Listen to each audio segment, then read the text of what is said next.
रत्नागिरी जिल्ह्यातील खेड येथील लोटे परशुराम औद्योगिक वसाहतीतील लक्ष्मी ऑर्गॅनिक विरोधातील संघर्षाला आता व्यापक स्वरूप प्राप्त झाले। आज कोकण नागरी संघर्ष समिती, लोटे पंचक्रोशी पर्यावरण संघर्ष समिती तसेच पंचक्रोशीतील ग्रामपंचायतच्या वतीने लक्ष्मी ऑर्गॅनिक विरोधात भव्य मोर्चाचे आयोजन करण्यात आले। या मोर्चात पंचक्रोशीतील नागरिक मोठ्या संख्येने सहभागी झाले असून या मोर्चाचा आढावा घेतलाय आमचे प्रतिनिधी बाळू सनगरे यांनी।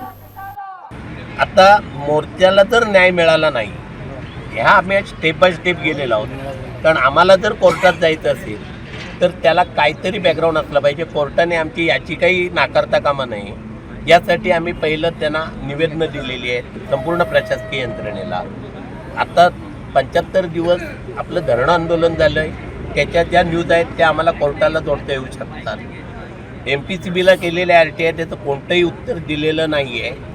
त्यामुळे ह्या सर्व विषय घेऊन आज आम्ही कोर्टात जर ती याचिका दाखल केली तर 100% कोर्टात याचा विचार करून ती दाखल करून घेईल। आज लोठे MIDCतल्या लक्ष्मी ऑर्गॅनिक केमिकल विरोधात स्थानिकांचा एल्गार मोर्चा आहे।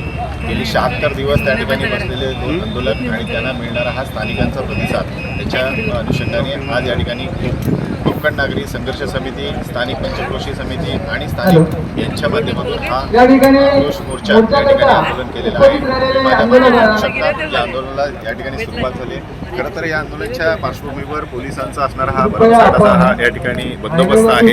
अगदी मुंबई गोवा महामार्गावरतीच या मोर्चाची सुरुवात होताना दिसते आणि हा मोर्चा काही अंतरापर्यंत जाणार आहे। थेट कंपनीच्या गेटपर्यंत जरी जाणार नसला तरी काही अंतरापर्यंत हा मोर्चा जाणार आहे आणि या मोर्चामध्ये सहभागी होणारे हे कोकणवासी या ठिकाणी आपण पाहायला मिळतोय।